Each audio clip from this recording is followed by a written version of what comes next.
Banyak kejadian dan kesaksian orang-orang yang aku pernah ngelakuin perjalanan ke akhirat. Kebanyakan dari orang-orang ini bisa dibilang mati suri atau dikasih anugerah penglihatan. Tapi yang paling terkenal dari semuanya adalah literatur klasik The Divine Comedy, Inferno by Dante. Inferno sendiri artinya neraka dalam bahasa Italia. Inferno ini sebenarnya adalah salah satu dari 3 bagian puisi Divine Comedy yang ditulis sama Dante Alighieri. Karyanya ini juga dikenal sebagai La Divina Commedia. Seperti yang udah aku bilang, Divine Comedy ini adalah narasi puisi. Puisi doang kok bisa sampai heboh dan legend banget. Kenapa? Karena puisi ini tuh gambarin konsep perjalanan yang harus dilewatin sama manusia sewaktu meninggal. Aku yakin sebagian besar dari kita tuh sempat terbesit kayak kira-kira abis gue mati bakal ada apa ya? Apa yang bakal gue alamin? Apakah gue akan hilang gitu aja? Vanished into thin air? Atau gue akan menjalani sesuatu sesuai dengan konsep agama yang gue imani selama ini? Which is masuk neraka atau surga, tergantung sama amal ibadah dan perbuatan selama hidup. Tapi sebelum masuk surga atau neraka, pasti ada prosesnya dulu. Apakah gue akan say hi terus kongko sama Shinigami? Kalau di Katolik ada namanya api penyucian, tempat buat bersihin kita dari segala dosa. Kalau di mitologi Yunani, kan arwah bakal dijemput sama Thanatos, dianterin sama Hermes, lewatin sungai dulu barengan sama Karen sebelum masuk ke kerajaannya Hades. Nah, kalau sekarang aku ceritain pengalamannya si Dante dari POV-nya Dante. Kita bakalan diajak barengan sama Dante buat berpetualang lewatin 3 tempat di narasi ini, which is neraka, purgatory, api penyucian yang tadi, dan surga. Neraka, Inferno yang hari ini bakal aku bahas. Purgatory, Purgatorio nanti di part 2. Paradiso, surga yang nanti akan aku bahas di part 3. Tapi harap bersabar buat ketiga part ini ya, karena bakalan panjang-panjang banget.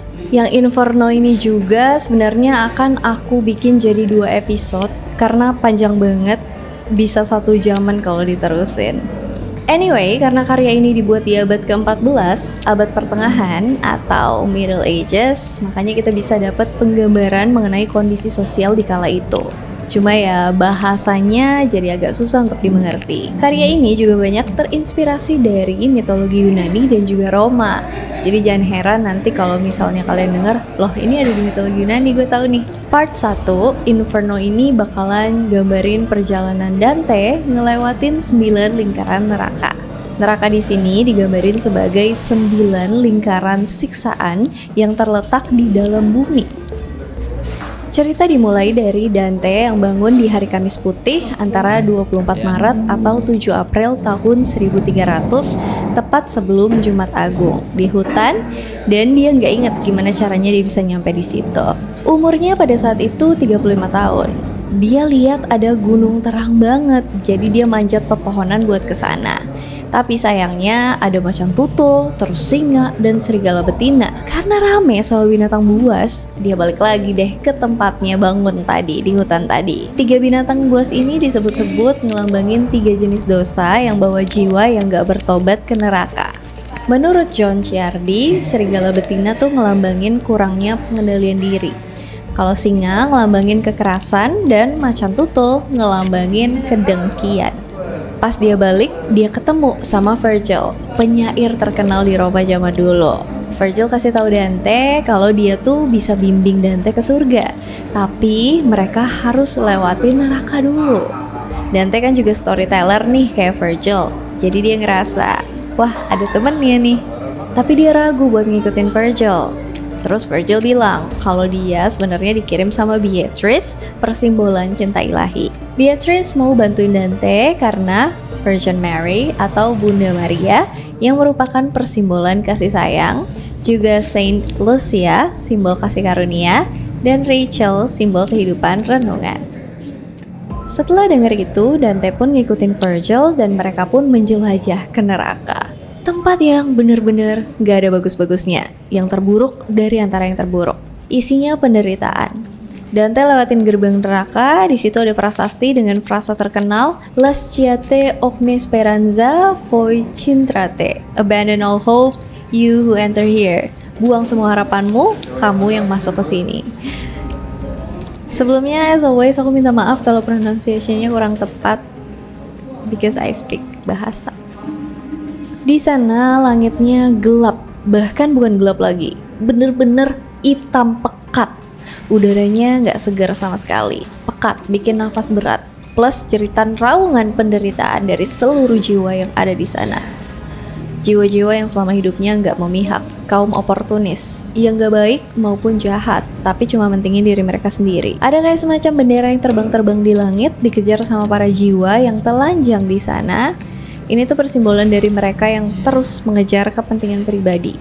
Dan mereka juga disengat sama lebah tanpa henti. Air mata dan darah dari luka mereka jatuh ke kaki, dan belatung, ulat, dan cacing makanin darah, nanah, dan air mata yang mengalir di tubuh mereka. Ini melambangkan sengatan hati nurani mereka yang bersalah. Dante dan Virgil pun mutusin buat turun lebih dalam. Buat turun, harus lewatin sungai Acheron.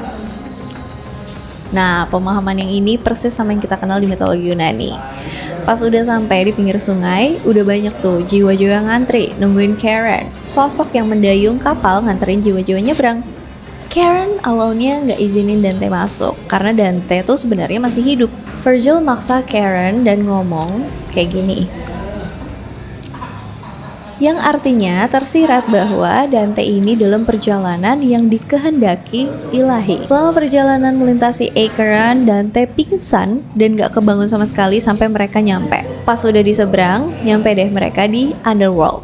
Virgil jelasin ke Dante kalau yang kita kenal sebagai Underworld ini adalah lingkaran neraka pertama atau Limbo. Circle 1, Limbo. Jiwa-jiwa di sini bukan penjahat, tapi mereka juga nggak punya iman. Spesifiknya disebutin sama Dante, kalau kebanyakan dari mereka adalah orang pagan. Mereka nggak punya dosa besar, tapi mereka tetap dijatuhi hukuman yang kekal di sana dan nggak bisa masuk surga. Dante nanya, selama ini ada yang pernah bisa cabut dari limbo nggak sih? Ini tuh menyangkut kepercayaan Christianity yang ditulis Dante ya. Virgil jawab, Yesus pernah turun dan ambil Adam, Noah atau Nuh, Moses atau Musa, Abraham, Daud, dan lain-lain. Dan peristiwa itu dikenal sebagai Harrowing of Hell. Konon terjadi sekitar tahun 33 atau 34 Masehi. Lingkaran neraka pertama ini bisa dibilang hukuman, tapi di saat yang bersamaan jiwa-jiwa yang tinggal di sini masih punya kebebasan. Oke, jadi Dante sama Virgil jalan ke kastil gede, tempat tinggal orang-orang bijaksana di zaman kuno. Kastil itu dikelilingin sama 7 gerbang dan sungai. Ada benteng di sana yang ditinggalin sama filsuf-filsuf terkenal kayak Homer, Ovid, Horace, Plato, Aristotle, Socrates, dan banyak lainnya termasuk Virgil. Ada juga tokoh-tokoh hebat dari era Yunani dan Romawi kuno, Hector, Aeneas, sampai Julius Caesar. Ada juga Penthesilea, sang ratu Amazon kalau misalnya kalian nonton video aku yang Amazon. Abis lewatin sini, mereka menuju ke lingkaran kedua dari neraka, yaitu Lust. Circle 2, Lust. Di sini, hukuman sebenarnya dimulai.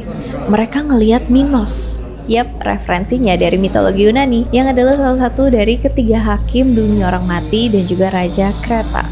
Tapi di sini Minos berbentuk monster ular besar. Tugasnya sama, dia menilai dan menimbang kejahatan setiap jiwa. Udah gitu dia akan kasih hukuman yang setimpal dengan perbuatan mereka. Dengan cara, dia akan ngelilit dirinya sendiri. Jiwa itu bakal masuk neraka layer keberapa, itu tergantung sama jumlah lingkaran Minos yang ngelilit dirinya sendiri. Neraka lapisan kedua ini ditujukan buat jiwa-jiwa yang terperdaya hawa nafsu. Jiwa-jiwa ini dihantam bolak-balik sama angin badai yang dahsyat tanpa istirahat. Ini ngelambangin kekuatan nafsu sebagai hembusan angin yang sia-sia dan tanpa tujuan. Mereka hanyut ke bawah hawa nafsu, jadi sekarang mereka hanyut untuk selama-lamanya di neraka. Kebanyakan dari mereka adalah para penguasa kayak raja dan ratu. Dante juga ngelihat Helen of Troy sama Paris di sini, Achilles, Semiramis, dan juga Cleopatra. Menurut Dante, dosa hawa nafsu ini hukumannya yang paling ringan di antara lapisan neraka. Circle 3, Gluttony. Abis itu, Dante sama Virgil memasuki lingkaran ketiga neraka, Gluttony, kerakusan. Di lapisan neraka ini, hujan es nggak berhenti sebagai hukuman kepada para jiwa atas rasa lapar mereka yang nggak pernah terpuaskan. Jiwa-jiwa rakus ini bakalan kerendam dan menggeliat di dalam kubangan lumpur yang luar biasa busuk, udah kayak cacing. Mereka bahkan nggak mampu buat ngerangkak, apalagi berdiri. Menariknya, ada Cerberus yang jagain mereka. Yap, anjingnya Hades, anjing penjaga neraka berkepala 3. Dia ngejagain lumpur kotor ini sambil menganiaya para jiwa-jiwa rakus itu dan menguliti mereka pakai cakarnya yang besar-besar.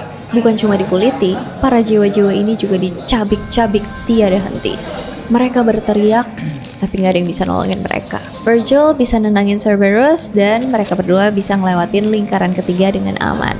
Mereka ngamatin beberapa jiwa-jiwa yang udah menderita lumayan lama di sini, dan jiwa-jiwa ini tuh udah gak berbentuk, of course, dan lebih kelihatan kayak cairan berbau tengik. Dante papasan sama salah satu jiwa yang udah gak bisa dia kenalin lagi, namanya Ciaco. Tapi Ciaco ngenalin Dante karena mereka satu tempat tinggal di Florence. Ciaco kasih tahu Dante prediksi atau nubuat mengenai politik. Ini adalah nubuat pertama yang dia dapetin neraka. Circle 4, Greed. Masuk ke lingkaran neraka keempat, Greed. Di sini Dante ngelihat suatu makhluk yang dikenal sebagai Pluto, dewa kekayaan. Kalau di mitologi Yunani, ini tuh Hades. Di lingkaran neraka keempat ini, orang-orang yang serakah dan cuma peduli sama barang-barang duniawi bakalan dihukum. Jiwa-jiwa ini dibagi ke dalam 2 grup. Grup yang pertama isinya jiwa-jiwa yang suka numpukin atau nimbun kekayaan mereka. Yang kedua, kebalikannya, isinya jiwa-jiwa yang boros banget, yang gak ngehargain apa yang mereka punya, dan ngabisin harta dengan sia-sia. Kedua grup ini dihukum dorong beban yang sangat besar pakai dada mereka ke atas bukit. Masing-masing grup di masing-masing sisi bukit. Pas pada udah nyampe ke atas, kedua grup bakalan ketemu dan adu argumen. Yang satu bakal bilang, kenapa lu suka buang-buang uang? Yang satunya bakalan bilang, kenapa lu suka nimbun uang? Hasil dari adu bacot adalah mereka bakal saling dorong dan jatuh lagi ke dasar bukit buat ngulang lagi proses yang sama setiap harinya. Persis kayak hukumannya Sisyphus. Si penimbun dan si boros bakalan terus adu bacot dan saling teriak tanpa mau dengerin dan ngertiin pola pikir satu sama lain. Kemudian Dante dan Virgil masuk lebih dalam lagi dan mereka sampai di sungai Styx. Tepatnya lingkaran neraka kelima, Wrath atau kemarahan. Circle 5, Wrath. Ini tuh kayak rawa lumpur busuk yang isinya perkelahian. Yang aktif berantem di atas lumpur, yang pasif ngambek dan tenggelam ke dalam lumpur. Gak ada sukacita dari antara mereka semua. Kemarahan yang mencekik mereka. Isi dari lapisan neraka ini adalah kefrustasian. Setelah dari sana, ada kapal sama pendayungnya yang namanya Phlegyas. Dia berdebat sama Virgil karena dia ogah-ogahan bawa mereka. Tapi akhirnya dia ngangkut mereka juga ke sisi lain. Pas mereka lagi di perahu, tiba-tiba ada jiwa yang lompat dan megangin perahu mereka. Namanya Filippo Argenti. Dia ini rival politiknya Dante di Florence. Mereka berdua berdebat dan Dante malah nyumpahin Filippo supaya dia disiksa lebih lama di neraka. Dia bilang kayak gini, "In weeping and in grieving, a cursed spirit may you long remain." Abis itu dari kejauhan, Dante lihat menara tinggi merah menyala. Itu adalah kota Des. Isinya neraka yang jauh lebih dalam, dihuni sama orang-orang sesat. Gerbangnya dijaga sama Fallen Angels. Virgil sama Dante nggak boleh masuk ke situ sama para Fallen Angels. Boleh sih, cuma syaratnya Virgil nggak boleh balik lagi ke tempat asalnya. Jadi kayak udah masuk nggak boleh keluar. Singkat cerita, mereka tuh gagal masuk ke sana. Dante ngeri nih di sini, takut dia benar-benar nggak bisa keluar lagi dari neraka ini. Soalnya tour guide-nya aja bisa gagal juga ya ternyata. Dia mikirnya gitu. Terus dia nanya ke Virgil, "Bro, lu tuh sebenarnya sebelumnya pernah explore sampai sedalam ini gak sih?" Virgil jawab, "Pernah sekali." Tiba-tiba muncul Furies. Ini juga ada di mitologi Yunani ya. Isinya ada Alecto, Megara, dan Tisiphone. Mereka nggak senang ngeliat Dante keliaran di situ dan manggil Medusa buat ngubah Dante jadi batu. Tapi Virgil lindungin Dante dan tutupin matanya. Gak lama kemudian, ada malaikat yang dikirim dari surga turun. Dia pun ngamanin jalan masuk buat Dante dan Virgil, buka gerbang, dan negur mereka yang menentang Dante. Mereka berdua pun masuk ke kota Hades. Disinilah lingkaran neraka ke-6 sampai ke-9. Lapisan ke-6 berada pas di dalam gerbang. Circle 6, Heresy. Disebut sebagai heresy. Ada satu komunitas yang dikenal sebagai Epicurean.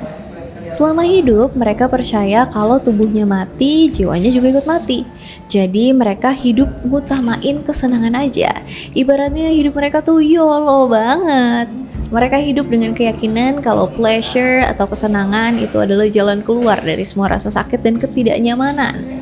Ironisnya, Dante dan Virgil nemuin mereka di lapisan ke-6 neraka, diikat di makam yang terbakar selamanya sebagai hukuman. Pas ditelaah, ada satu jiwa yang disiksa itu yang asalnya dari Florence. Dan lagi-lagi dia musuh politiknya Dante. Sebelum ninggalin lingkaran neraka ini, Dante sama Virgil nyium bau yang paling